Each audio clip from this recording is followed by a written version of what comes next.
অনুব্রত মণ্ডলী যদি আজকে বিজেপিতে চলে যেত ধোয়া তুলসী পাতা হয়ে যেত। বিজেপিতে যায়নি তাই জেল খাটছে। বীরভূমে পা রেখেই তিহারবন্দি অনুব্রতকে প্রশংসায় ভরিয়ে দিলেন অভিষেক। প্রশ্ন তুললেন, অনুব্রত তো জেলে, তাও কেন বন্ধ হচ্ছে না গরু পাচার?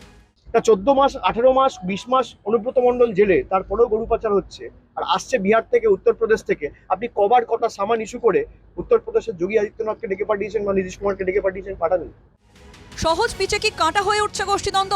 প্রশ্ন উঠছে কারণ যে বীরভূমে গত এক দশকে বিরোধীরা দাঁত ফোটাতে পারেনি, সেখানে দলীয় সভায় হুঁশিয়ারি দিতে হচ্ছে তৃণমূলের সেকেন্ড ইন কমান্ডকে।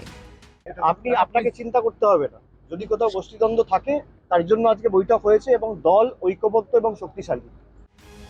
কেষ্টদার গড়ে কোন পথে আসবে জয়? বিরোধীদের দাপট নেই, তবুও কেন ভোট নিয়ে এত অঙ্ক বীরভূম তৃণমূলে? তারাপীঠের হোটেলে হাজির রাজ্যের ডেপুটি স্পিকার, মন্ত্রী, বীরভূমের সভাধিপতি সহ কোর কমিটির সদস্যরা।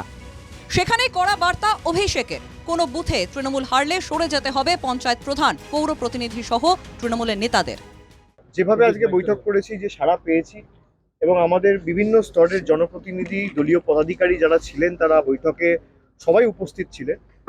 তৃণমূল কংগ্রেসের জয়ের ব্যবধান দুটো আসন থেকে আগামী দিন বাড়বে, বোলপুর থেকেও বাড়বে এবং বীরভূম থেকেও বাড়বে।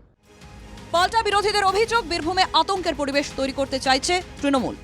কে হরিদাস পাল 11-র পরে আসা মাল, 11-র আগে যে লড়াইটা হয়েছে সিপিএম এর সঙ্গে, কোনো কন্ট্রিবিউশন আছে ছোড়া?